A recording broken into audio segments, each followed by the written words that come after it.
everyone, and welcome to the launch of the 2022 Peripheral Review print publication. I'm coming to you live here from Read Books in beautiful Vancouver, BC. And it's everyone's favorite bookstore here inside of Emily Carr University of Art and Design, who have generously partnered with us to help us launch this year's issue. So over the course of the evening, we'll be hearing from various contributors to the publication who have prepared conversations and presentations that both reflect on and animate their contributions. We're so grateful to have you here with us today to celebrate the book. And we hope that if you don't already have your hands on a copy, that you'll purchase one here in the bookshelf right now, or online via our web store. We'll put the link in the chat for everyone on their computer. And then for tonight only, you can use the coupon code WeLovePR at the checkout to get free shipping on it. So it can come right to you. And all that stuff's going to be in the chat. We have our great intern, Sanjit, who's going to be moderating that for you guys. And for you in person, you have it right here. So no need for that. But before we totally start, I want to announce our winner of the giveaway for the print publication and a Weekend Critic tote. It's Paige Fitzquinn. Congratulations. So we'll reach out to you, we'll DM you probably tomorrow and get your information to send you your stuff. So thanks for doing that. Okay, so now for a little bit about tonight and about us. So since 2016, Peripheral Review has been the foremost independent platform for covering the emerging and underrepresented art scene across Canada. Since that time, we've published over 120 reviews and essays on our website, coordinated an online art auction, organized free programming and workshops, commissioned limited run artist editions, and produced 6 print publications celebrating all of our content. So all in all, we're thrilled to have you here with us virtually and in person. To help us celebrate the newest issue. So for the other Zoom housekeeping, I'm going to be here with my studio audience, but PR's assistant editor, Angel Klander, will be managing the Zoom, and intern Sanjit Dillon will be working hard to get you the links and moderate the chat. So if you have any questions, technical or otherwise, just direct message her. We would like to ask that you remain muted while presentations are taking place and that all public notes shared in the chat are generative and supportive in nature. Additionally, the event has live closed captions and the video is being recorded. And we're going to post this on our YouTube channel for later. So if you wish to not be recorded, just simply keep off your video and keep yourself muted and you shouldn't be recorded. So thank you for respecting those guidelines. And we'll start with the land acknowledgement. So Peripheral Review would like to note that this event is being live streamed at Read Books on the traditional unceded territories of the Musqueam, Squamish, and Tsleil-Waututh nations, otherwise known as Vancouver, BC. At this time, we welcome you to share with us the territories and places you are currently joining from us in the chat, if you like. As an organization operated by settlers, Peripheral Review acknowledges and gives thanks to the Indigenous communities that live on, steward, and share knowledge of the lands upon which we operate across 2 provinces. So in Takaranto, Toronto, the Haudenosaunee Iroquois, specifically the Huron-Wendat, of Seneca, the Petun, the Métis, and the Anishinaabe, specifically the Mississaugas of the Credit River. On the Coast Salish Territory, Vancouver, the Squamish, Musqueam, and Tsleil-Waututh peoples. Some continued great resources for continued research in the histories, policies, and cultures of the Indigenous people of Canada is the University of British Columbia's online Indigenous Foundations resource, which can be found at the link that we're going to post in the chat there. And for all of us here, it's indigenousfoundations.artsbc.ca. It's a really great resource if you're looking for anything on that. Great, thank you very much. So without further ado, we're going to introduce just a few of the incredible contributors who will be presenting their works this evening. The first of which is interdisciplinary artist Alex Turgeon. So Alex Turgeon is an interdisciplinary artist concerned with how the poetic space of architecture and the built space of language can embody queer subjectivity through the formal positioning of material and poetic text. His artistic practice finds forms through poetry, sculpture, video, performance, and drawing, amongst many other expanded media. Most recently, Turgeon relocated to Toronto, Canada, where he lives and works. So in the publication, Alex wrote a review of the solo exhibition, Do You Love Me by Lutz Bacher at Trees in Paris, France. For tonight, Alex has generously pre-recorded a reading for us of an essay published in early 2022 titled Reflections on Interiors, a kind of postscript or rumination on the exhibition titled Interiors from 2021, since he is currently on a residency in Europe. Thank you. Cue that up.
Just a brief technical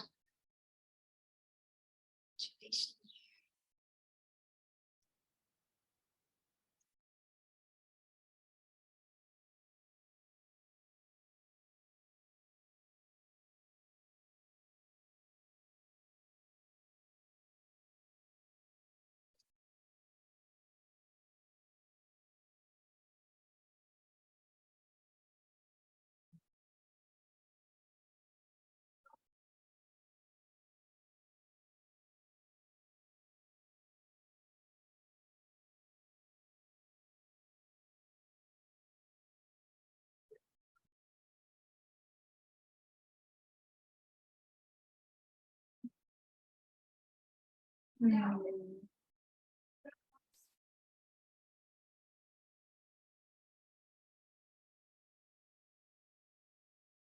About that time, a kind of reflection on that time, but also a kind of postscript to an exhibition that I had made simultaneously called Interiors.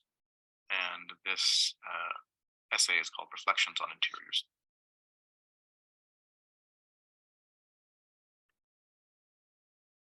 As I build a home in my mind, a dwelling sourced from lumber yards of raw materials fermenting, and from it a fleeting utopia is constructed, be it located neither here nor there, but caught somewhere in between, a site that frames my body as a ritual of routine. Claustrophobia is sister to my worst nightmare, and agoraphobia is the brother to my lucidity. Over the past year, I found myself based in a remote woodland cottage, isolated in a place I've come to define as a site of my ancestral origin, though never previously a home. Initially a temporary fix, here was a place to ride out the tumultuous unknowns that were forming before me, before us, and this transition offered a welcome respite from the anxieties and proximities of the cityscapes that I had previously centered myself in. This escape equally provided a test to the limits of my own introversion. Be it a room of one's own or a cottagecore wet dream, the fetishization of back to the land, locating oneself at the periphery and away from it all, influenced the methods of how I began to manage my, albeit temporary, life. From the local neighboring fauna to the flora that I foraged, including the modest vegetable crops gleaned from the raised flower beds, I embraced the quiet solitude produced by this reframing of lifestyle. My new frame offered the space to operate inside of something while being outside of another. It was a removal or refusal, yet another inside, not one bound to the perimeters of others, nor formed in comparison, but framed in my acute aloneness. Through this desire to escape the anxieties of a collective reality which obfuscated notions of time, place, and progress, my new residence quickly began to frame a threshold which defined a specific reality of my very own. The home is a constant reimagining of oneself, of straddling the threshold which defined location as geography and site as a place occupied within, while equally reaffirming notions of interiority and exteriority as they pertain to what is inside and what is outside of a dwelling. Since all built space provides access through its entrances while simultaneously denying it through its doors, the divisionary principles of inside and out frame the occupant, and so accentuate the very frame itself. In this way, to quote Celent Germano, architecture crosses the boundaries between the social and the subjective self, unquote, through our individual relation to the spaces we occupy and the spaces that occupy our various selves. Home is both a physical site and psychological arena, yet a house is a container to enclose, to partition away from the world through notions of safety, insecurity, identity, and ownership. Within isolation, the relation between site and self is reaffirmed within the macro environs of exteriors or in the micro orientations of interiors, as both reify an explicit seclusion of one within the other. This dichotomy produces an equilibrium of opposites, a directional binary of here or there. Whether inside or out, a threshold is ultimately defined. An inside forms an outside, forms another outside, and another, until all are revealed to be contained within a geography of simply a place to be. In mathematics, equations are a set of processes intended to eloquently reveal that which is invisible. This unknown is often lurking amongst the shadows poised for the reveal. The house makes real the boundary between the borders of perceived otherness and the imagined sanctuary of interiority, the self. It describes that which is housed inside as internal, in opposition to that which is forward-facing and presented to the world. As a result, the house is a fiction which manipulates such a reality, and much like a home, equations are not machines but tools in an elegant process of revelation.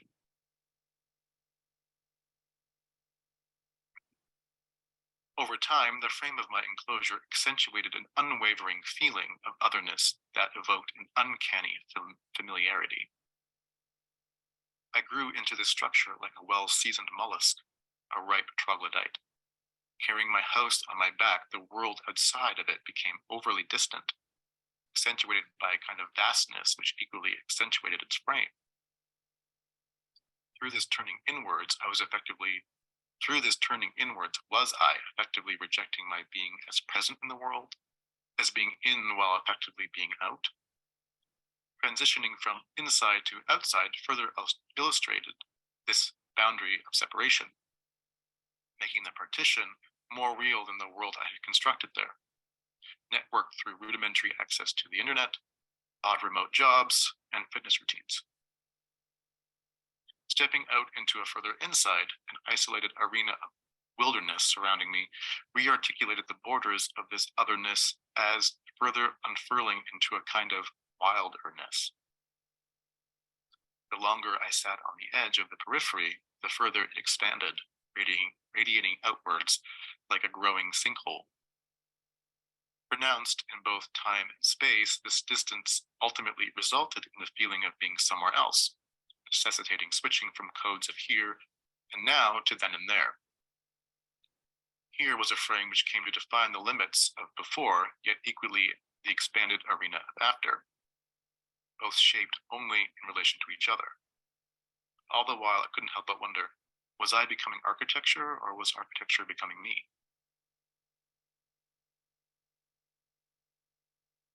Far from the body being first for us and revealing things to use, it is the instrumental things which in their original appearance indicate our body to us. The body is not a screen between things and ourselves. It manifests only the individuality and the contingency of our original relation to instrumental things.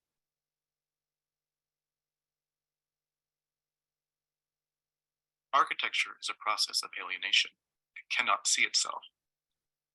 though through its very nature of enveloping negative space, it describes a void, a kind of vastness as applied to the potential of what lies within.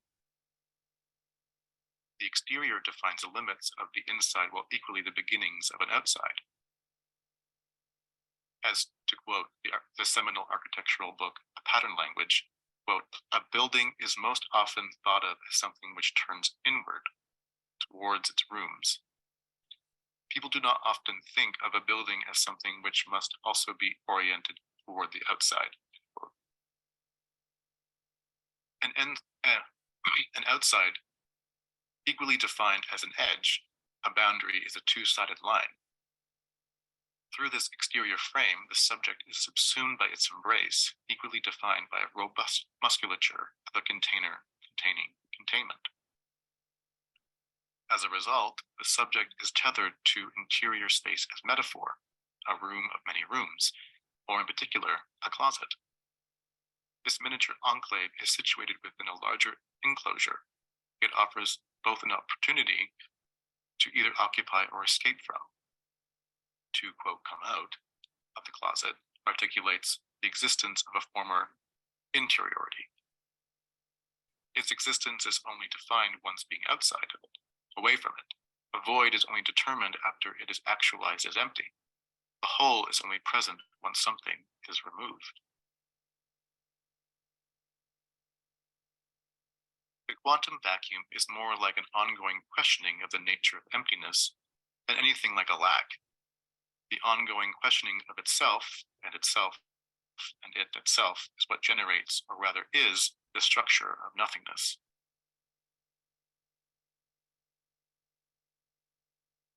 To cross the threshold is to become real.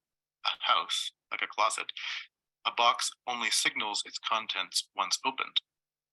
If we were to crack open Schrödinger's closet for a moment, leaving it slightly ajar, one might be exposed to a quantum subject inside, caught within a perpetual state of surreal flux, both of coming out and going in. A superposition is a state of being which exists simultaneously at two or more spatio-temporal coordinates. In Schrödinger's infamous thought experiment, this position is defined by a hypothetical cat as either living or dead. Let us consider a tertiary position, as Hito Starl suggests, as being missing, meaning to exist outside of this morbid dichotomy of living or dead. Constructed space expresses this metaphor through the inherent formalism of enclosure and exclosure. While crossing through the doorsills of its peaks, arches, holes, and orifices, defines this narrative resting upon its keystone, keeping it reanimated. Queer state operates at the intersection of neither nor by claiming a tertiary position, one which orients away from explicit definition, and as a result is missing from the binary. A queer superposition skirts linearity of time and space by being here, there, and back yet again. To be witness to an uncanny familiarity of not being at home. This position orients away from the heteronormative backdrop of built space and to cite Jose Esteban Munoz, straight time, unquote. Truth, though, is equally articulated in its rejection of it. The home button, the dark mode, the detached abode all produce points of origin from which to loop around and start again from whence we became, ultimately changed, or caught in the act of doing so. Yet when coming out, where does one arrive and what does one leave behind? If that which is not inside is thusly out, while that which is not out is justifiably in, then by working away from this structure, a queer orientation does not claim neither nor, but is framed by its own absence, separated away, effectively being somewhere else.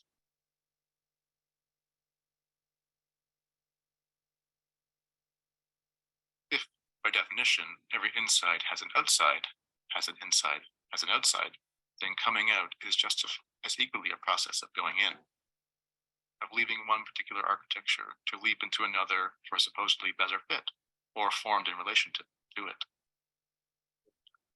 During my time of isolation, I had become caught between two spatio-temporal coordinates while claiming neither, and thus missing in a kind of action of being.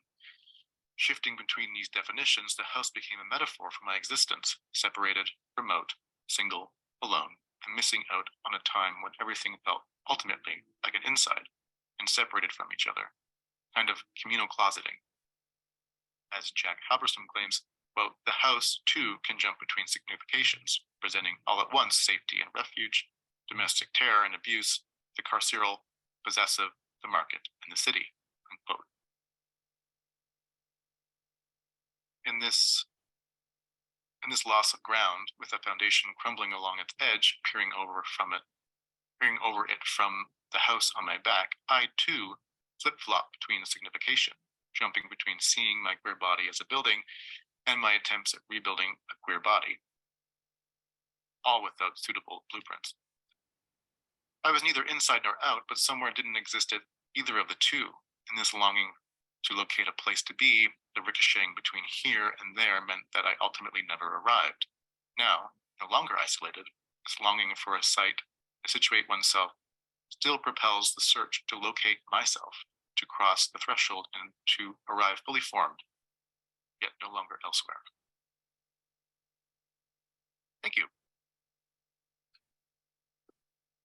Richardson. So Madeline will be reading from one of her reviews in the issue, Best Before, Colby Richardson's performance for aging Apple devices. And then afterwards, or simultaneously, we'll see Colby will be sharing an excerpt of the original performance. So Madeline Bogoch is a writer and film programmer based in Treaty 1 Territory, Winnipeg, whose work is focused primarily on experimental moving image practices. Her writing has been published in C Magazine, Peripheral Review, Galleries West, and others. Madeline is the manager of media collections at Video Pool Media Arts Center, senior programmer for the Winnipeg Underground Film Festival, and has additionally curated screenings with VTAPE, VUCAVU, biggest acronym, and Video Pool Media Arts Center. And then Colby Richardson is a media artist and experimental filmmaker based in Toronto, Ontario. Driven by a fascination with underused and ubiquitous media technologies, his works takes the form of performances, expanded cinema, installation, and sound art, examining the artistic capabilities of tools and devices often unconsidered and dismissed.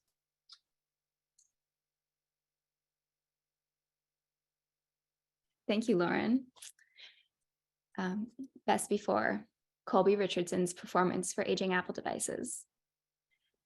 Last year at Platform Center in Winnipeg, during a slyly theatrical lecture performance by emerging media artist Colby Richardson, the tall and affable filmmaker quoted fellow Winnipeg artist Mike Marianek, "I work with the latest technology to hit the local thrift stores." This sentiment is an ethos that echoes through Richardson's interdisciplinary practice, which habitually resurrects media detritus by placing it into bold new arrangements in order to revel in the afterlife of obsolete equipment. As significant a role as these technologies have played in Richardson's practice, I took his framing of Marianek's quote to imply that his was not an aesthetics of nostalgia, but rather of access and experimentation. I thought back to this while watching a live stream performance of Richardson's most recent work, Performance for Aging Apple Devices, which was co-presented by Platform and the Art Gallery of Regina and broadcast on YouTube and Instagram channels created to host the work in June of 2020. While the artist has previously worked with more obscure analog apparatuses, such as video synthesizers and Amiga consoles, this performance centered on the ubiquitous iPhone, more specifically, the outmoded models that occupy cluttered junk drawers and piles of e-waste the world over. Though there's a certain fetishization that surrounds older technologies, the devices used in this performance felt too recent to possess this appeal. Yet precisely what made this performance so compelling was Richardson's choice to use one of the least charismatic avatars of desuetude, objects that nearly all of us have damaged and discarded or dropped in toilets. In the spirit of expanded cinema, a hybrid genre which transgresses the traditional dynamic between screen and viewer, the performance staged FaceTime calls between the devices to establish a feedback loop of sounds and visual effects derived solely from the phone's preset features. Streamed live, the performance bounced the front-facing camera feed back and forth between the screens, forming a circuit of reflections, each projecting the image of the opposite device. Throughout the roughly 35-minute span of the performance, The complexity of the composition gradually compounded as more devices, mostly phones, though an iPad made an appearance, entered the frame, layering channels of feedback and creating a psychedelic hall of mirror effect. Filmed from above, the artist was mostly absent except for his hands, which orchestrated the devices, exaggerating the familiar gestures of swiping and scrolling that had become endemic in our daily lives. At the conclusion of the piece, Richardson abruptly slid the phones off the table one by one, offering a glimmer of playfulness and recalling the indelicate treatment these devices often endure. Works that trade in medium specificity, taking the materials used as a primary subject for the piece, can run the risk of being weighed down by opacity or pretension. Yet Richardson avoids this trap with his sporadic touches of levity. As a result, it was especially endearing to watch a performance that balanced these structuralist inquiries with a sense of humor. There's an additional timeliness to the venue Richardson had chosen. Performed live and streamed on YouTube and Instagram, the work was meant to be viewed on multiple channels at once. This meant viewers had to navigate the arrangement of screens using whatever working devices they had on hand. While I'm cautious about overloading significance onto the unique social circumstances surrounding the performance, it's impossible to entirely separate the piece from its mid-pandemic context.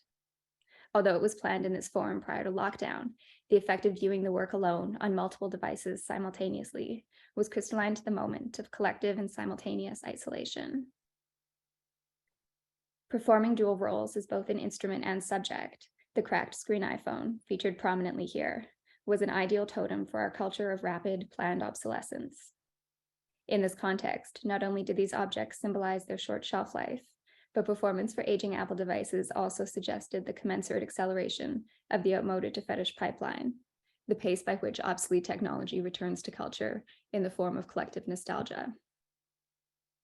While much of the cultural discourse around technology oscillates between reproach and reverence, Richardson's performance avoided this cliché.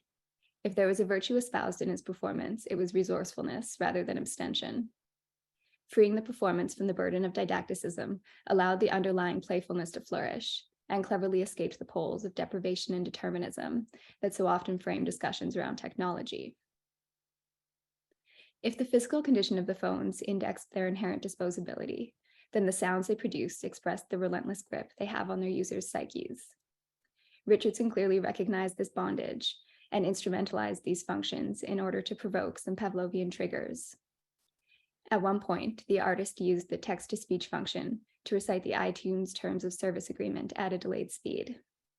This part in particular gestured towards the broader attitude of the work, a hacker-adjacent mischievousness derived out of an implicit insolence in subverting the phone's intended use.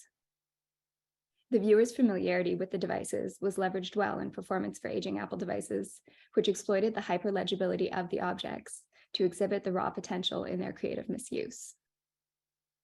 Expanded cinema has a long history of redefining the experience of spectatorship. These genre-bending works are often better suited to gallery spaces than to cinemas, but performance for aging Apple devices belongs to neither. It thrives online, having been streamed live for an audience whose viewership was likely mediated by the same hardware the work interrogated.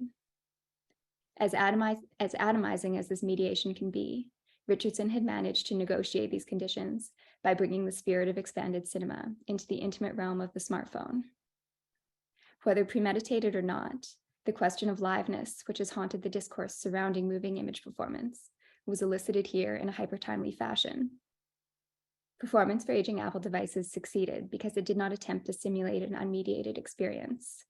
Rather, it embraced limitation as a catalyst for experimentality, which is, after all, a timeless attitude.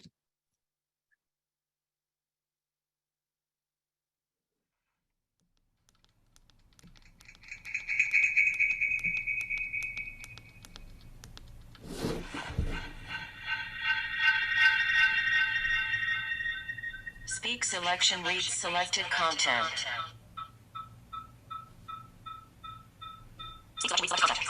Speak selection reads speak selection reads selected speak selection reads selected content. Speak selection reads selected content.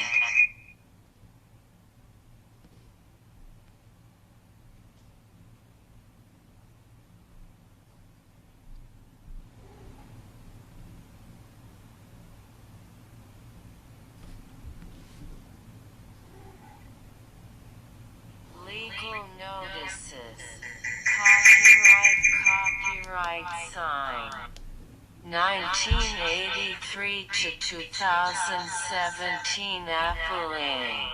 All rights reserved. Apple. The Apple logo. AirPlay. Airport. FaceTime. iBooks. iPad. iPhone. iPod. iPod Touch. iTunes. Passbook. Photo booth. Retina. And Safari are trademarks of Apple Inc. Registered in the US and other countries. iTunes Store is a service mark of Apple Inc. Registered in the US and other countries. AirPrint. App Store.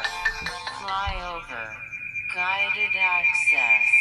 Multi-touch.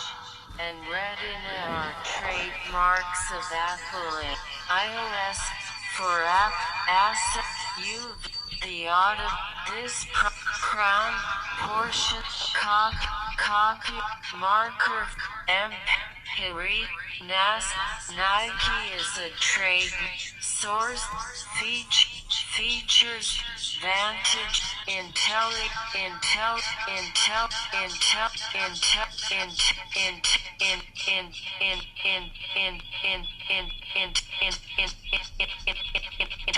Intelli writer proofing Hungarian text proofing software copyright sign. 2002 by Vantage Research. All rights reserved. Portions of technology and word lists supplied by Morse Logic. Reproduction or disassembly of the body algorithm for database prohibited. Intelli writer proofing Hungarian text proofing software copyright sign. 2002 by Vantage Research. All rights reserved. Some database adapted from word lists supplied by Vantage SPA. Reproduction or disassembly of the body algorithm for database prohibited. Intelli writer proofing Polish text proofing software copyright sign. 2002 by Vantage Research. All rights reserved. Portions of technology and word lists supplied by Morse Logic. Reproduction or disassembly of the body algorithm for database prohibited. Intelli writer proofing Portuguese text proofing software copyright sign. 2002 by Vantage Research. All rights reserved. Portions adapted from the dictionary Alphabetical Lingua Portuguesa copyright sign. 1992 by Portal Editor. Reproduction or disassembly of the body algorithm for database prohibited. Intelli writer proofing Russian text proofing software copyright sign. 2002 by Vantage Research. All rights reserved. Intelli writer proofing Spanish text proofing software copyright sign. 2002 by Vantage Research. All rights reserved. Intelli writer proofing Swedish text proofing software copyright sign. 2002 by Vantage Research. All rights reserved. Welcome Alpha and Welcome Alpha logo are trademarks and Welcome Alpha and are used under license. Company brand attribution shall mean Major League Baseball trademarks and copyrights are used in British MLB.com. All rights reserved. Privacy policy. Apple's privacy policy can be found at http://www.apple.com/privacy/YouTube privacy notice can be found at http://www.yahoo.com/t/privacy. Mass data copyright sign. M. Property parcel data for USA copyright sign. CoreLogic Inc. 2011. Mass data copyright sign. G. 2011. Copyright sign.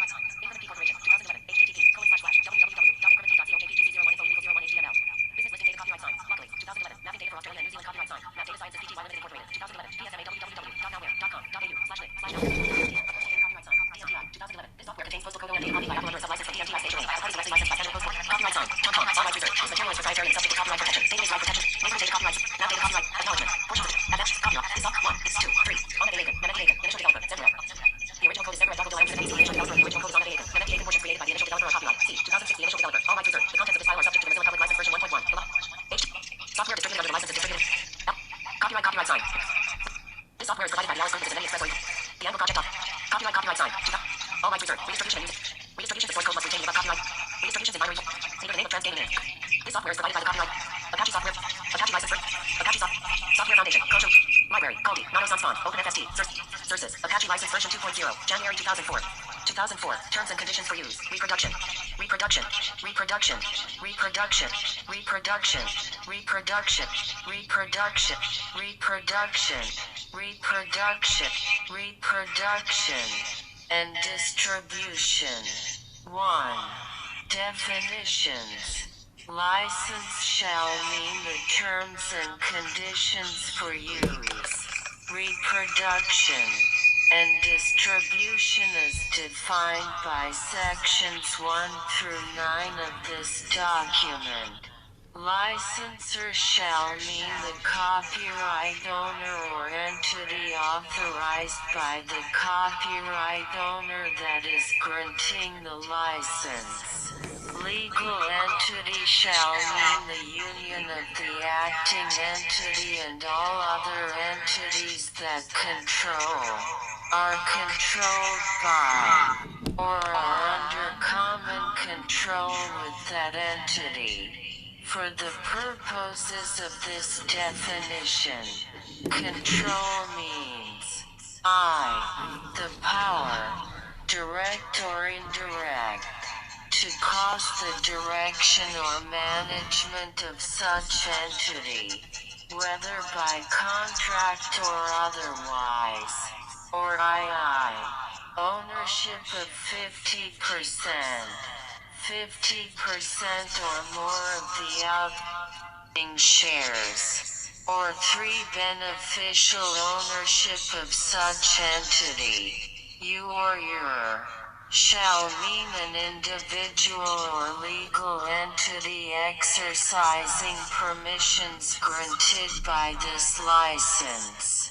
Source form shall mean the preferred form for making modifications, including but not limited to software source code, documentation source, and configuration files. Object form shall mean any form resulting from mechanical transformation or translation of a source form, including but not limited to compiled object code, generated documentation, and conversions to other media types. Work shall mean the work of authorship, whether in source or object form, made available under the license, as indicated by a copyright notice that is included in or attached to the work. An example is provided in the appendix below. Derivative works shall mean any work, whether in source or object form, that is based on or derived from the work and for which the editorial revisions, annotations, elaborations, or other modifications represent, as a whole, an original work of authorship. For the purposes of this license, derivative works shall not include works that remain separable from, or merely link or bind by name, to the interfaces of, the work and derivative works thereof. Contribution shall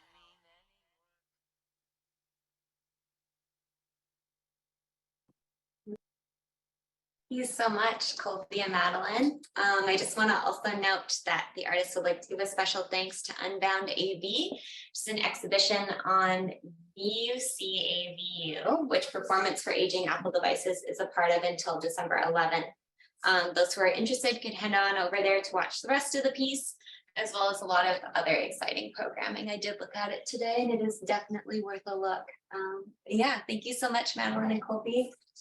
Great.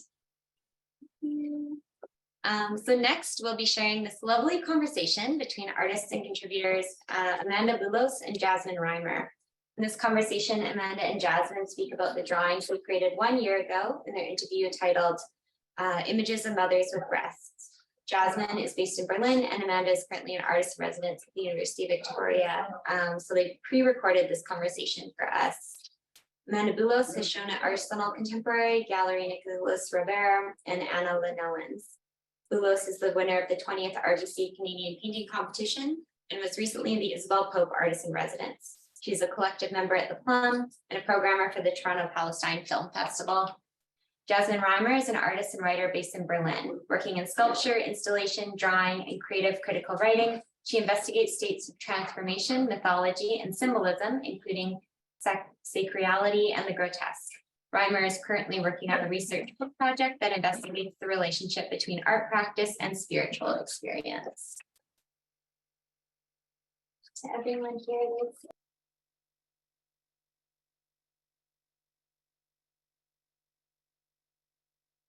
Start now, actually. Hi, everyone. So unfortunately, we couldn't be with you today, but we did want to be part of the Peripheral Review launch and share a little bit about our process of, putting together this interview.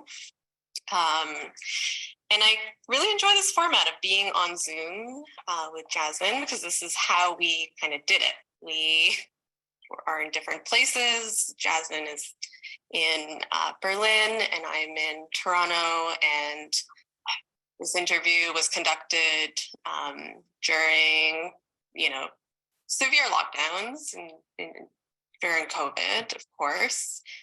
And I don't know what your experience was with this, but it was really nice to kind of, be in a meditative space, being super alone for most of the pandemic, and then coming together in these kind of secret rooms and talking about, the most deep thoughts I found was really nice.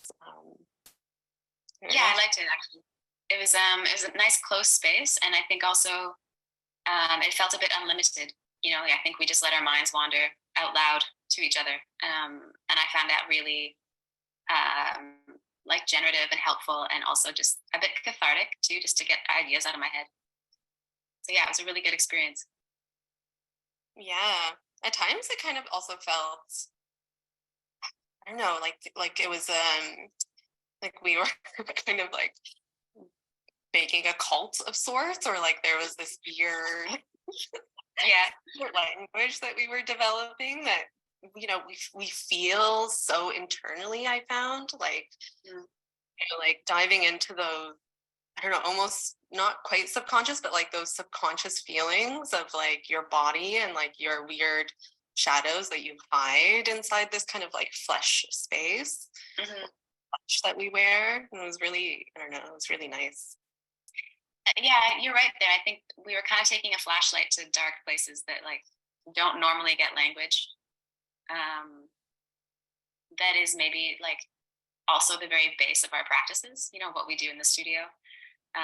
But this was more challenging because in the studio, we're going from something that is nonverbal to another thing that is nonverbal. And now we're trying to make it turn it into more conventional language. So a different type of communication. But I really liked the tone and the style of the way that interview or that conversation turned out for that reason, because we were trying to find words, trying to make it not so formal, not so polished, trying to keep it in the body realm, which is rough, kind of loose and fluid. Yeah, I think it's my favorite, I don't know, interview I've done. I revisited it right before us talking, and it definitely, I don't know, it the words reconnected to my body in a way that other interviews don't. Like usually I read an interview or watch an interview of myself doing something, I'm like, oh, it's horrible. Yeah, which is really kind of, it says something about where the writing has come from and why like this improv is really like nice, in an interview format. I'm actually going to time myself because I haven't started. Yeah, I agree. I think when I reread it a couple nights ago, at the end, I was so happy to have it. Because I think when we were in the middle of it and we had so much content, right? It's like 4 times as long as what's in the publication. We had so much content, and we were so deep in like, what do we keep? What do we cut? What's interesting to other people, that I kind of lost the joy of the conversation by the end, to be honest. And so rereading it now for the first time in like a year, I was like, oh, I'm so happy that we did this. I'm so happy that we were able to like divulge all of these ideas. Yeah, it's a very important little time capsule for me. Yeah. And the way it started, maybe we could talk a little bit about that before we begin the little practice we set up for this launch. But yeah, you were working with the goddess kind of figure, or conversations around goddess and goddess mythology. Please correct me if I'm wrong. And you collected a bunch of amazing artists to kind of create a collection, which has the title of "She Can Cook a Potato in Her Hand and Make It Taste Like Chocolate." But do you want to talk a little bit about that? And yeah. So I think officially it was towards the end of 2019 or the beginning of 2020 when I started having a personal interest in goddess mythology, and that was because I discovered this archaeologist, linguist, mythologist named Maria Gimbutas, and she grew up in Lithuania, and then went on to teach in New York and then at UCLA. And so she has quite a following throughout the course of her lifetime because she was one of the first women archaeologists to really make a dent, to really share this breadth of information in terms of goddess mythology during a specific time period, and that's the Neolithic time period in all across Europe, all across the EU. And it was fascinating to me because she discovered certain patterns and marks and engravings and objects and imagery all across all of her archaeological sites. And so she started to realize that what she was working with was an entire cultural language, that it wasn't specific to just one place or one set of communities. And that was also really exciting to me from an art perspective. Speaking of cults, I was like, this is a massive cult that I really liked learning more about. And so I applied for a residency in Lithuania to learn more about Gimbutas, because there's lots of museums that cover her practice, and the universities cover her practice. And while I was there researching and drawing, I was awarded another grant from the Canada Council of the Arts, thank you, and was able to invite a whole bunch of people who are also interested in goddess mythology in their own way, through their own practices, through their own research methods, to come on board and make a project, which we refer to as the Potato Project. And it was a really, I'm still interested in goddess mythology. It's still very much informing the work that I do at the moment. And I think that conversations around goddess myth and the goddess are expanding in different ways that are helpful. For example, through the hybrid, or through gender fluidity, or through interspecies hybridity. That's really all really has a base in goddess mythology, I think. Yeah, and when you approached me, I was I made this series for my mother, and a lot of the imagery that came out of that was, again, channeling, this, without me knowing, really, just really channeling this inner space of thinking about the goddess and life and death, just on a real broad level, and this idea of nurturing and this idea of hardship when it comes to these kind of when it comes to hardship, when it comes to thinking about nurture in a way, which I guess we'll talk about, or it's in the interview, and also we'll talk about it a little bit in the practice that we're about to do. So I think we have about 9 minutes. I'm going to just share my little PowerPoint that I made. And we could, so actually I should introduce these drawings. So while we were doing the interview, I thought it would be a really good idea to have these little drawings attached to the writing. Because while talking, I found that I wanted to sketch, and I wanted these kind of images that were popping up, talking about the goddess and bringing in a lot of kind of archaeological, for me, it was like the archaeology and the kind of these ancient objects were so important to, the images of those things started coming up a lot for me, and I wanted to kind of depict them.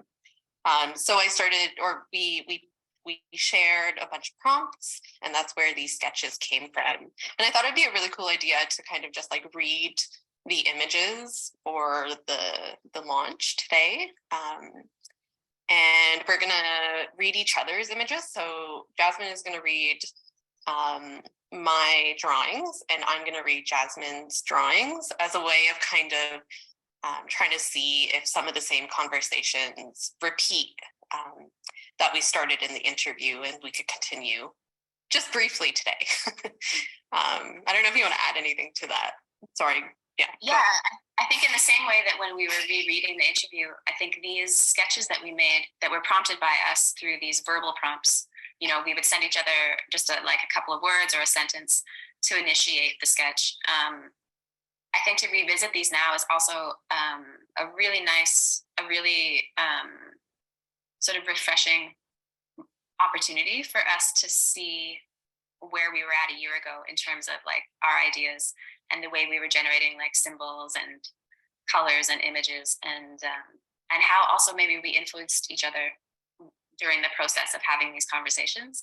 I can certainly say that your paintings definitely had an influence on me in the studio and how I was approaching thinking about the goddess and thinking about mothers and thinking about the body. And same, you know, I was looking at the drawings, the charcoal drawings you made, and, you know, in a way, it kind of allowed me to dive deeper into these, like, or give me permission to work in this kind of hairy, dark space when so much of the art world is, I don't know, commercial forward in a way. So it was like, yes, this is important, and this is nice, and this feels natural, and this feels good. So these sketches are definitely part of that. Right. Yeah, so maybe we could just go through and show, maybe we just do a quick preview of all the drawings that we're going to discuss, or all the drawings that we have to show right now. And then we can start with the first one. Yeah, so I don't know if we'll be able to get through all of them. We have about 5 minutes now. Okay. But I will just quickly go through each one of them. So just in order, rotating, this is mine. And then this image was produced by Jasmine. And then mine, Jasmine, mine, and Jasmine. And you could see just immediately how much they relate to each other. I mean, we did have similar prompts, but there is something so common, or so, they're so intertwined. It's really, yeah, nice to see. Do you want to start? Yeah, sure. I think in general, just looking at them now, it's funny because I looked at them here in the publication and of course on my own laptop, but I'm just noticing now how anachronistic they are, like just out of time. Like some of them seem kind of old, but not quite archaic or not quite ancient. That's interesting. I never really noticed that until now. But yeah, so Spirals by Amanda emits a very like solid sense of fluidity for me, but also chaos. And it's because of this spiral action, which according to Gimbutas, you know, this spiral was a very, very potent form of energy that people would carve into rocks or make in earth or paint on the side of vases to indicate the goddess and the life cycle, the death-life cycle of the goddess as representative of her power over life-death cycles. And so Amanda's use of the spiral and then mixing with her like very Amanda-style darkness in the center, this very rich, potent black in the center, very much makes me think of some type of brooding or some type of brewing. You know, there's some type of life force at the base of this drawing that's moving upwards. I called it a frenzy in my notes. And I think that it's this beautiful, powerful, frenetic kind of place that she's depicting. No idea where it stops or ends. My eye is not at rest, but also not uncomfortable. I'm not at dis-ease either. It does certainly make me recall all the conversations we've had about hair. Your mother's hair, I think in the interview you describe how your mom had really beautiful, like thick, curly black hair, and our conversations about why you were drawn to hair in the first place. Certainly this image makes me think of that. And then my last question that I had in terms of notes for this drawing was, is this a figure? Is it a body? Is it just the energy of a body? You know, productive questions that make me look a little closer to this work.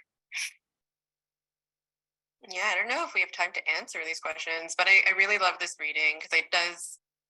I think that darkness and that hairiness was the point of this, and bringing in the body was a big part of it too. So I'm always in these like plastic spaces where, this could be a figure, this could be a body part, this could be just an energy, this could be a plant of sorts. I think this was a penis, actually. Yeah. So,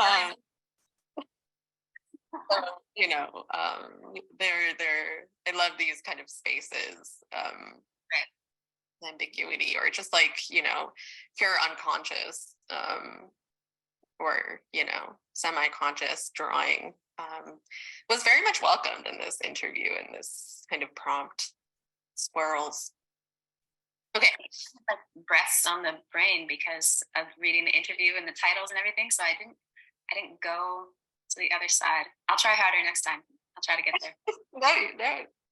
I mean, I think we were also talking about, like the phallic form when it comes to, what was it called? The grass. Oh man. Oh, the cattails. The cattails. Yes. Yeah. That influenced this a little bit. Okay, I think we're just going to get through 2 drawings. So this is the last drawing we'll talk about. And actually, a lot of this drawing really does remind me, the thing that I'm most drawn to is this dark pit between the legs. It captures me in a way that that I don't notice the rest of the figure, which is, I don't know, because of the position, or this attraction to, parts of the body that are hidden most of the time, a kind of a weird curiosity that we have around naked bodies, and this kind of pull towards, arousal in a lot of ways, which I think we kind of touch on in the interview too, in this peripheral way. This kind of force that is so much part of our lives, and it's so much attached to our bodies, the kind of the lustrous self in a way. And I love that this figure is not quite human too. It almost looks like a rock. It has this stoic, casual, I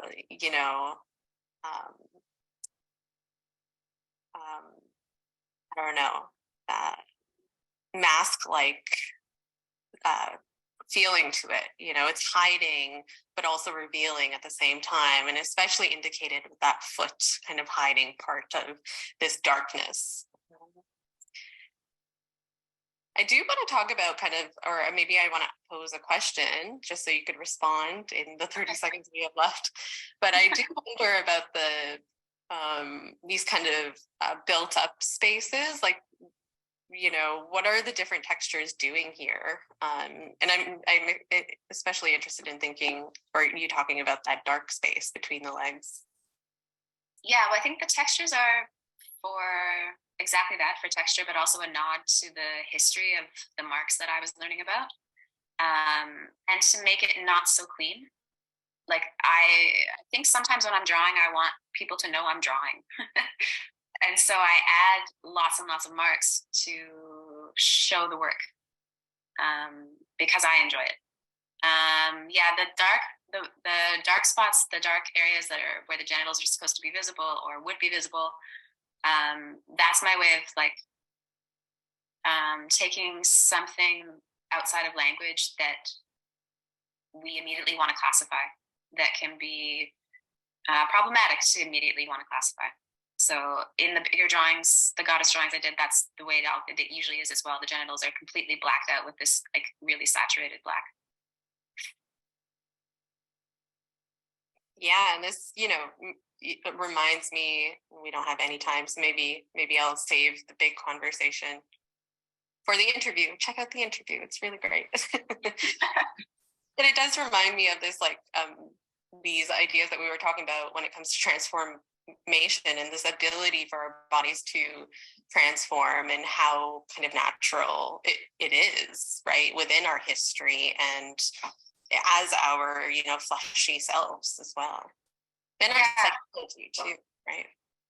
Yeah, I think when you and I first started talking, there was something I pulled from either an interview you did or perhaps on your website. I don't remember now, but it's the same quote I pulled for today. If you like, I can just end with that. It's about transformation. I think it would be a good like bookend. When transformation happens, there is something that becomes intangible.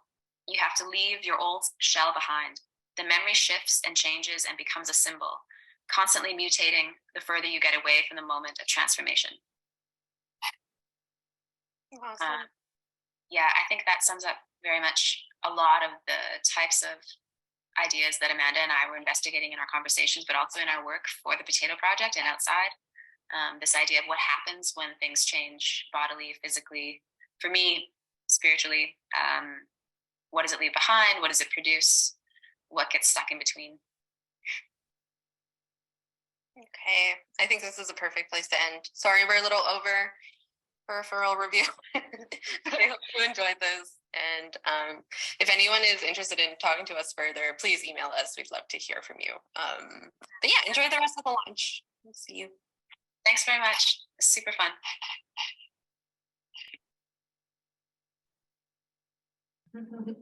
Thanks, Amanda and Jasmine. The interview is very nice. So take a read of it online or in the book if you can. So next up, we have Erika Verhagen, who wrote the exceptional essay in the print publication titled Sitting With It. The essay describes the complications of memory when recalling and writing on art and how we can move forward to a practice of more considerate looking. This piece is only printed in the print publication, so if you're curious or want to hear more, you'll have to purchase it. So Erika Verhagen is a writer living in Toronto. She holds a BFA in Visual and Critical Studies from the School of Visual Arts in New York, New York. That's me.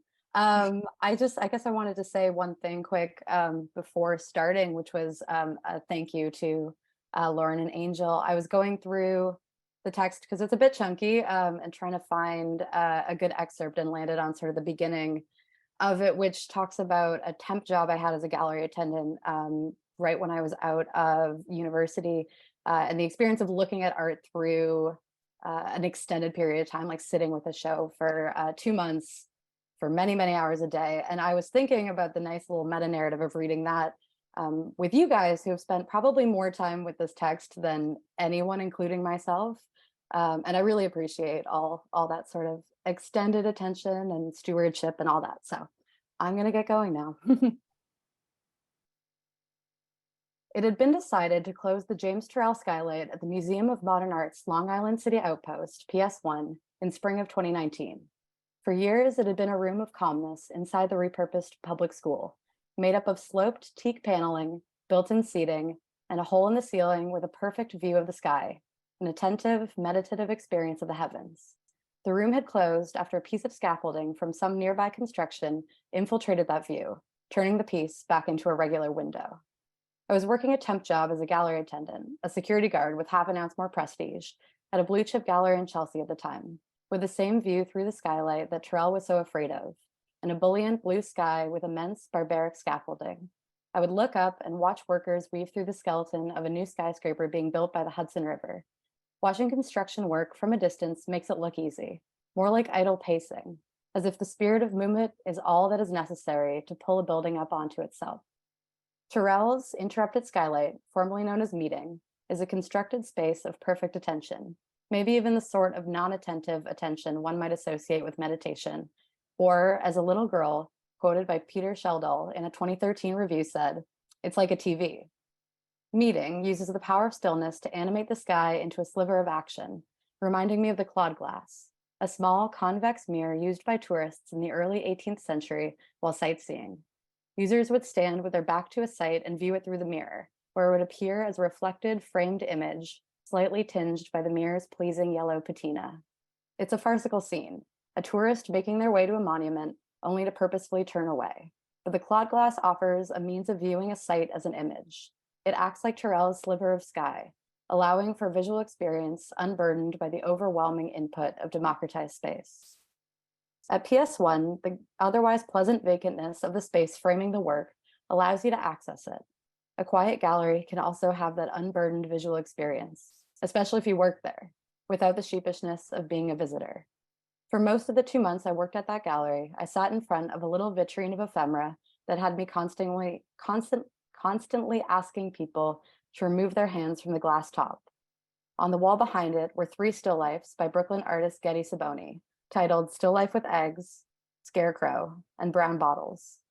All 3 took found paintings as their material, specifically still lifes, and sought to offer an intervention for the sake of improvement.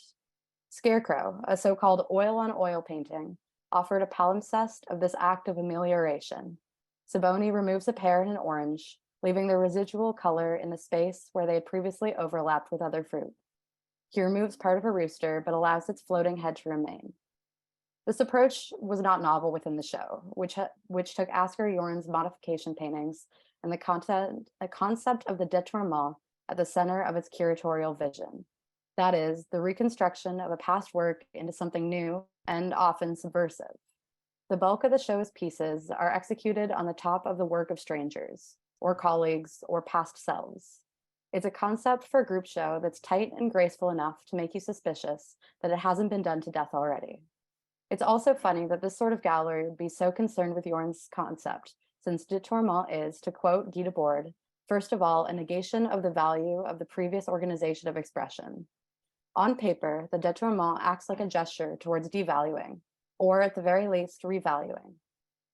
It deconstructs the value systems represented in art, purportedly democratizing visual expression. On some Friday, a college class flooded in just when I decided to tune out. One of the students tried to sit on the only sculpture in the show, a piece by German artist Martin Kippenberger, using a purchased Gerhard Richter painting as the top of a rather milquetoast coffee table. I didn't let him sit on it though. I'm pretty sure the moment the physical, I didn't let him sit on it though. I'm sure that the moment the physical value of a bench was higher than the monetary value of that sculpture. Some of the works in the show do attempt an attack on value in an art historical sense. Ray Johnson's Untitled, parentheses, Mona Lisa Bunny, and Untitled, parentheses, Mona Lisa graphic print, and a 1964 replica of Duchamp's 1919 LHOOQ, all meddle with the ubiquitous painting of Mona Lisa. Betty Tompkins' Women Words, parentheses Velasquez 1, covers a central figure of Velasquez's Rokeby Venus with the words used to describe women, both kind and pejorative, solicited by the artist via email. There are works in the show that attack their own value, such as Lee Krasner's collages made from her own drawings and Julian Schnabel's vandalizing of his own work. I struggle to find the distinction, perhaps, between vandalizing one's own painting and simply painting one's own painting, but to each their own. However, the most represented approach in the show is the attack on kitsch paintings, Jorn's own modifications, Alexis Smith's partially bejeweled cowboy painting, Enrico Bai's intervention on 2 lascivious nudes, Jim Shaw's portrait of Ronald Reagan emerging like a ghost from a plume of chimney smoke, and John Stezeker's Tear series, which feature fastidiously applied trompe-l'oeil holes to a series of found paintings. Among these works, Saboni's paintings are unique in their ability to offer oneness with the originals. Rather than adding elements to found paintings that are outside the visual language of the original works, Saboni's paintings feel guided by the original. Rather than negating its value, he draws our attention to it. In an economy all of its own, Saboni takes his time with this and manufactures an audience where there previously wasn't one. He wields his value in attracting attention and pushes it onto these surfaces. Staring at these paintings all day, I wondered if anything could possibly be revealed to me by casting my attention on them, the kind you can only really offer when your job is to sit in one spot and observe quietly.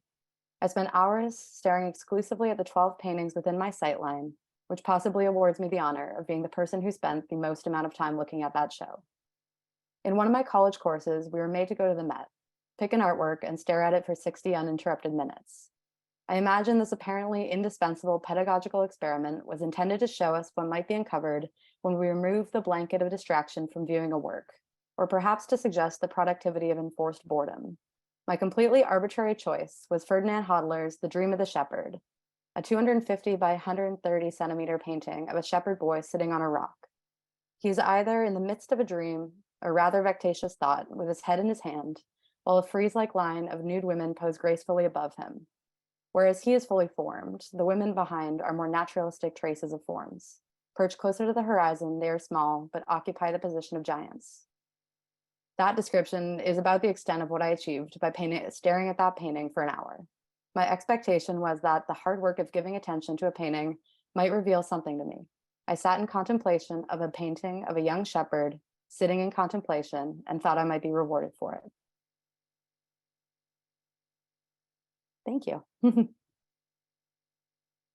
So much, Erika. Yeah, the piece is really incredible. So I highly recommend taking a look at it. Great. So next we have another pre-recorded conversation between psychoanalyst Erika Verhagen and critic and curator Vince Rozario on Varghese's review of the Tim Whiten show at the Robert McLaughlin. So Erika Verhagen is a psychoanalyst and art writer based out of Toronto. He's also a senior research associate at the Toronto Metropolitan University and currently working on a book tentatively titled Leave Taking, Sex, Death, Ethics on the Relationship Between Suicidality, Sexual Difference, and the Death Drive. And Vince Rozario is an independent critic, curator, writer, arts administrator, and community organizer based in Takarano, Toronto. They have presented curatorial projects at the Art Gallery of Guelph, at Space Cultural Center, the Gladstone Hotel, and the Canadian Filmmakers Distribution Center. They published criticism in CMAG, MOMUS, and Arts Everywhere. They've contributed to exhibition texts for Whippersnapper, Interaccess, and Gallery 44. They were the winner of the 2018 New Critics Award and the 2021 Middle Book Prize for Young Canadian Curators.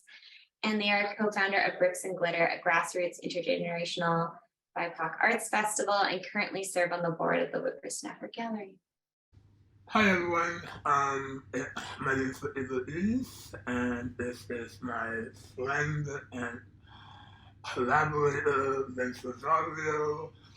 I'm happy to be here for a launch, albeit virtually. And I'm one of the contributors for the print edition of Peripheral Review this year. And I did a review of In Witten's show at the Robert McLaughlin Gallery. And rather than do a reading of my review, I invited Vince to have a conversation, a short conversation about my piece, and see where we land. I thought it would be nice to just think about some of the themes of the show and some of the themes that I had to highlight in my review. So. And these are themes that I think come up in our conversations over like the several years that we've been like talking and writing and sort of sharing together in the friendship that we have. And I think quite aptly it crosses over into the themes of the show as well, which is about essentially this relational gesture that Witten presents in this exhibition that's titled Elemental Oceanic. That was at the Robert McLaughlin Gallery. And what I found really interesting about this work was how you wove together personal vignettes, psychoanalytic motifs, particularly Freud's notion of the uncanny, and historical touchstones in an approach that quite mirrors the way Witten sort of lays out his exhibitions. And so, you know, I really loved how the review began on this mythopoeic note with this origin story about the state of Kerala, which goes. Which is where I'm from. Yes, yeah. Yes, which is where you're from, and you know, it goes something like the warrior sage Parasuram, the sixth avatar of the Lord Vishnu, threw his axe across the sea, and when he did so, the water began to recede as far as it reached. This strip of land, Parasuram Kshetram, Parasuram's land, born of the anger of an old man directed at the sea, would come to be known as modern-day Kerala. A tale as old as anachronistic time itself about an old man and the sea. And of course, immediately following this vignette, you confound this mythic origin through a very personal lens, which is your grandfather reinterpreting the story. Do you want to tell me a little bit about that? Yeah, so I mean, I think I want to provide a bit of context for the review itself and then kind of respond to the question. So I have this. I know I'm not alone in this. I know lots of other people do this, so I'm not special. But I don't like writing conventional exhibition reviews or book reviews. I like to again a bit of a narcissist. I like to write about myself, or like to just insert something about myself that I guess was woken up as a result of an experience that I had at an exhibition or when I look at a piece of work. And so the reason why I open up my review with this narrative or this personal narrative from my childhood where my grandfather tells me and my cousins this story about the book of terror, but then he also reinterprets the story. I think, my grandfather was a very melancholic man. He was a very intelligent man, and he had this kind of philosophical view of Kerala, the independence of India, that I think is very important to also highlight. Kerala is a communist state. It has been for a very long time.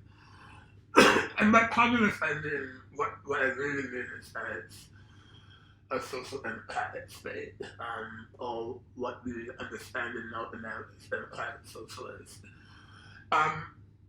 It's also very, and because of that, it's quite an anomaly, the independence of the rest of India, or most of India, not all of India, but most of India.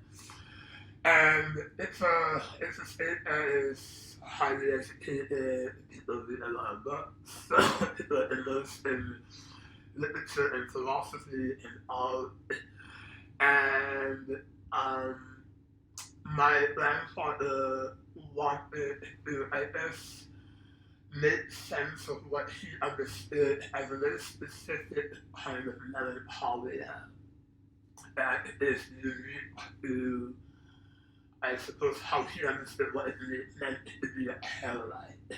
And so he rewrites the story of the book of Kerala by saying that,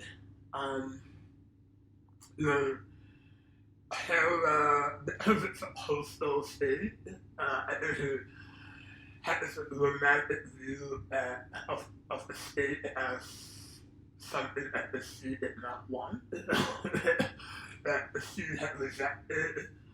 Kerala and Kerala too, that we were born out of the sense of rejection, and that the hymn was a much more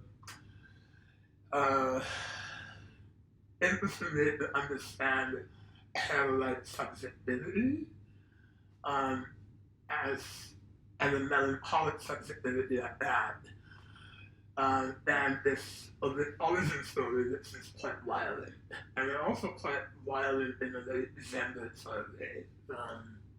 Right, the male sort of sage cleaving apart the sort of feminine gendered ocean. And I was reminded of the story when I was at the exhibition, at the written exhibition, because it was something so melancholic about that show.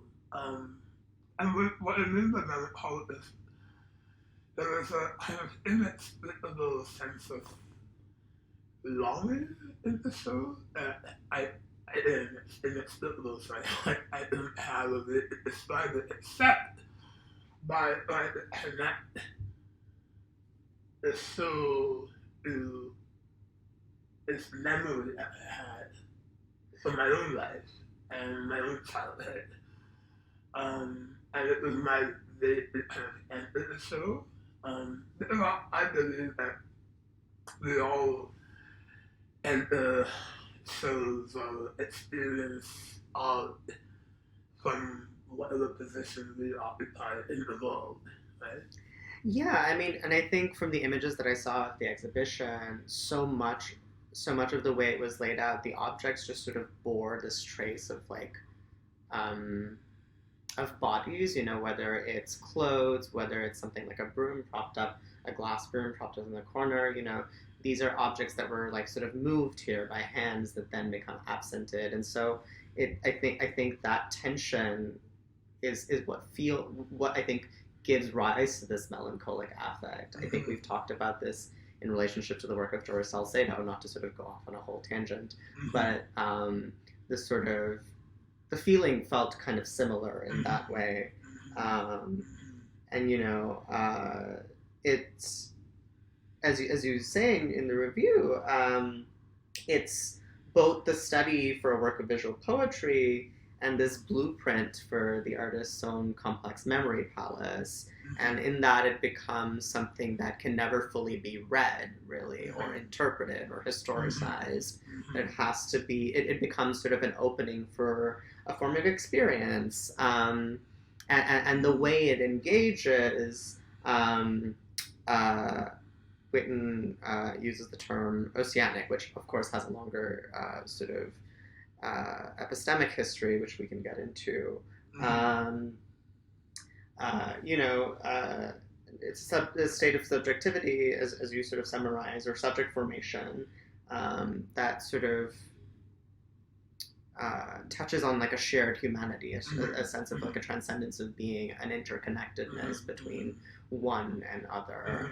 And I wonder if you wanted to tell me a little bit more. Yeah, I mean, when I use the phrase shared humanity, I use it with caution. I think it's very important to be cautious about the use of a phrase like that, precisely because it's a phrase that can be so easily co-opted by liberalism or neoliberalism. It can also mean that we all have this universal experience and we're all one and the same and and that's not at all what I mean. I think what I meant by my use of the phrase shared humanity is that I wanted an opportunity to acknowledge the fact that Witten, as an artist, has a very different set of historical and political and personal reference points than I do as a writer or as an audience member through his work. And I was able to connect with that difference. As an outsider to the work, as an outsider to his experience, I was able to connect to that difference, not in a way to appropriate it or to kind of co-opt his difference, but to relate it from where I'm at, right? And have space for both the experience of the artist, or as perceived in the work, and the experience of the viewer or the writer. So when I say shared humanity or shared space, what I mean is an opportunity for us to occupy the same space from our very, very personal, very subjective, very particular historical positions, and be able to be in dialogue with each other. So when I was writing this review, I was writing a review that felt like I was having a dialogue with his work, rather than just wanting to talk about the work itself. I was having a conversation. It felt like a conversation that you and I are having. That we just, aligned to think about what it means for us to have this conversation. Well, and I think what's interesting is that the only way to really provide an entry point into the work without fetishizing the object, which then slips into this appropriative dynamic that you're talking about, is to sort of enter this space of like being quite vulnerable and talking about these deeply intimate and personal experiences, formative mythologies,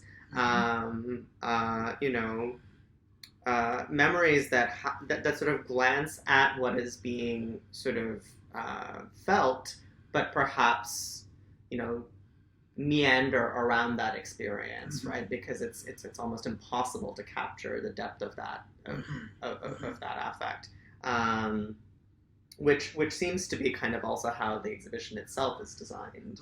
I think you use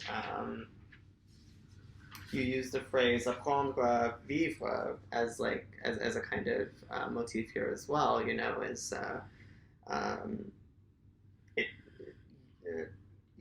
A question that I found really thought-provoking for me, and it's something that I think that comes up in our conversations a lot, is, what does it mean to mature, to be finally responsible for, and to one's practice as either a writer or an artist. And you suggest that perhaps it's akin to what Derrida suggests in his final interview, what it means to finally learn to live, and can living be actually learned or taught or sort of imparted through discipline and apprenticeship. And I wonder where we go from that. It's a knot that I don't think I've fully unraveled yet. Well, what I love about the work and what I love about this show was that, at least this is my personal interpretation of the show, and so others might have very different experiences, and I want to acknowledge that, but I felt that Lytton was unafraid to admit that he is still a student of life, that he is unafraid to admit that he is still learning, that he is fundamentally a lifelong learner, and that's what I found so compelling, that here is this artist who has now worked for about 4 decades, who has a very long practice, very illustrious practice, is very well known. And that there was a kind of, I don't want to say innocence, but a kind of honesty about recognizing that he's still learning how to be an artist. He's still learning what it means to be an artist. He's still learning, how to understand his relationship to his craft. And I feel that same way about my writing. I've been writing ever since I was a child. And I think I'm going to be writing till the day I die, hopefully. But, what I want to acknowledge is that I'm always learning how to write. I'm not just a writer. I'm every text I write, every review I write, every article I write, I'm hoping that it's an opportunity for me to learn something. And I think that's what I found compelling about the show, is that its lesson to me was to not be afraid of learning, and being open to that. But to also be continually engaged in this process of negotiating between, historical memory, ancestral trauma, remembrance, citation, iteration, all of these things that constitute the grounds for a subject, rather than lapsing into, I think, what can be very easy ways of thinking about subjectivity. Like, I think it would be very easy to kind of take Whitten's work and sort of, tap the label Black Atlantic on it, and then lapse into a series of aphorisms about that, which seems to be quite popular in exhibition and criticism practice now. And you know, how do you kind of do that without sliding again into a dogmatic or ideological position that doesn't actually account for the complexity of what's being looked at. And then I acknowledge this. It's hard to let go of. Whether we are creating art or whether we are writing, it's hard to let go of ideology. I mean, I think that's sometimes why it's easier for me to write about myself, because it allows me to just keep writing my own story, or the story of myself, or how I experience art or literature or a piece of music or whatnot. Right? And I've seen the vantage points in those stories also change. Like I think I've been privileged enough to read some really powerful kind of episodes from your life, and I think the way you relate to kind of common themes, particularly around memory, around kind of a melancholic attachment to historical traumas. I think your position shifts and changes, and it evolves also, I think, with material and political currents and the contingencies that arise out of them. And I really look forward to how that continues to evolve, both in your writing and in our conversations, and perhaps if I ever write anything in my writing as well. And with that note, it's probably time for us to go, but please do visit this review in the print edition of Peripheral Review. And although Ricky might not be there, I potentially will be there in person, so do come talk to me, talk to us, tell us what you think. Thank you. Bye. Good night. So we're gonna now switch to our final presenter of the evening. Writer and artist Kalina Nedelcheva will lead us through a textural visual experience supplemented by their poem To Move, to Struggle, to Live. The poem, presented as a triptych, is a ficto-criticism, a postmodern style of writing, response to Eldon Garnett's Saved and Drowned. Much like the artist's exhibition, Kalina's poem mimics and connects with Garnett's photographs to tell a short narrative of our time. Kalina Nedelcheva is a multimedia artist, researcher, illustrator, emerging curator, and musician based in Toronto, Canada. With medal-winning MFA thesis in criticism and curatorial practice from OCAD, she explores the ways in which human consciousness engages in processes of meaning-making. Kalina's writing has appeared in publications such as Peripheral Review, Side Door Magazine, the Census and Society Journal, and she was the runner-up for C Mag's New Critics Award. As an emerging curator, Kalina has headed projects like Archives of Space, Peculiar Movements, Green Junctions, as well as ongoing collaborative endeavors such as DEN and Movement Nature guided exercises by artists at the AGO. Thanks, Lauren. Hi, everyone. My name is Kalina. I use she, they pronouns. And I guess I've been writing these types of poems since fourth year in undergrad at the University of Toronto. That is a few years back, probably 2016, 2017. And I remember coming up with this really weird way to write poems that really challenged the logic of language and how we link words and how we create meaning. And I started writing them, and then I realized that I had never seen anything like that before.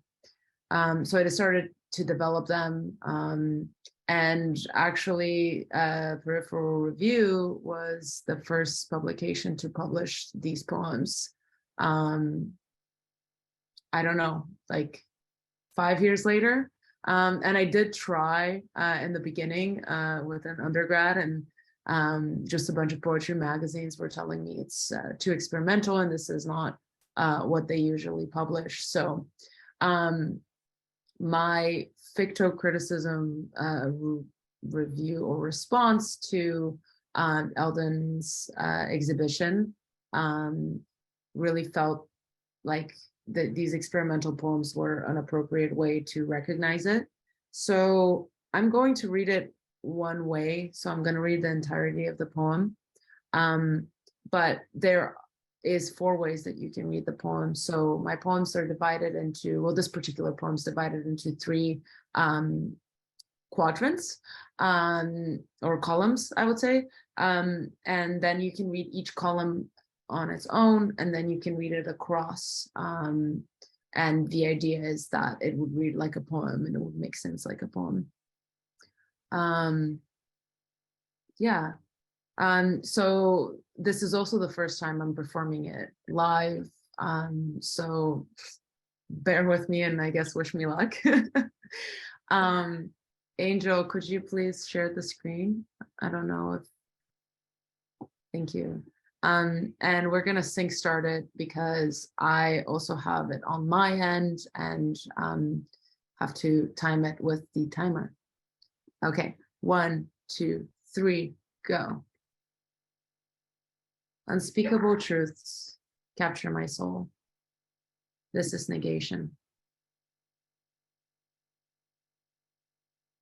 I'm drowning, twisted in thoughts of a present singularity that is a sovereign to my being, searching for a mediation between what is right and what is wrong. It exists in the crevices, beauty, and the grotesque.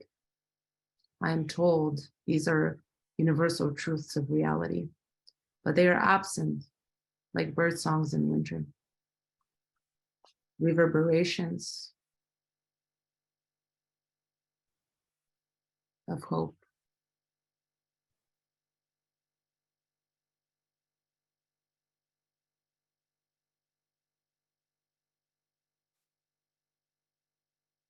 Unknown to me, they are escaping my ego, which is broken, lost in translation, dead.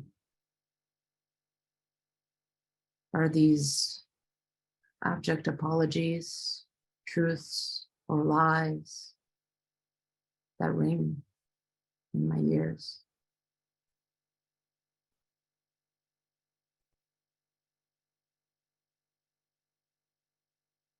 Is it my comfort that stops the heart, belonging to those who struggle, weighted down by all that is known? Venerated specters, it is impossible for the cruel and the insidious, the holy and benevolent, that transition to follow these narratives, these spectacles of chaos to the depth of the psyche. One relies on destruction, resonating loudly, like a cacophony of crumbling realities. To create meaning is to captivate, a distraction wasted on the drowned, the saved, the human in nature. There is no difference, only devastating similarities. The sameness of the damned as moments are captured.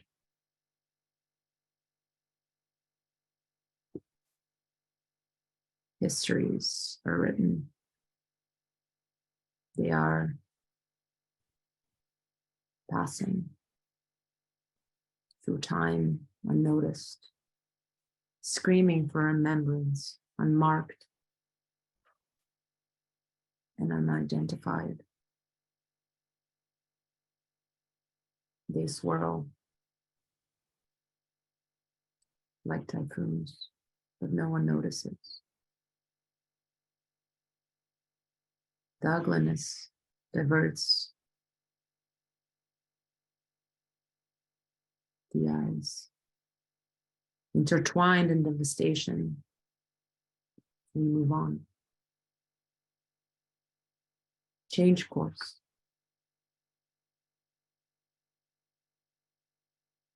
Somewhere close to truth again.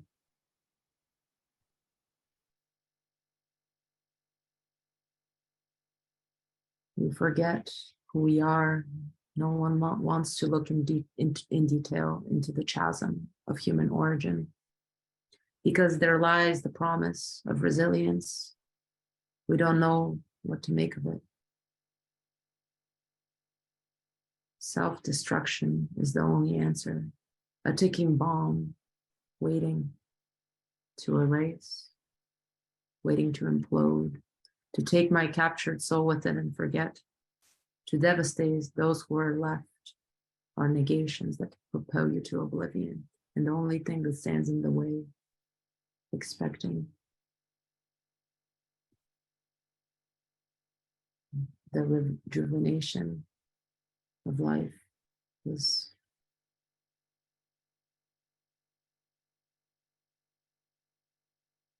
time. A return of what is lost.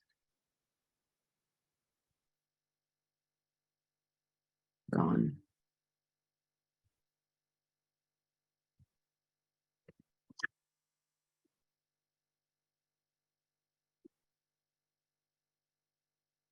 Much, Kalina. That was so nice.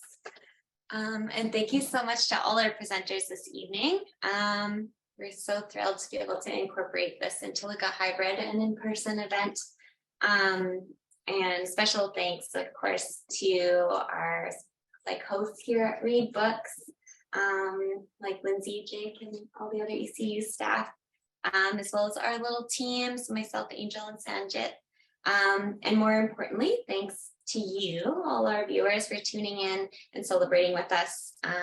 We hope you can pick up an issue soon.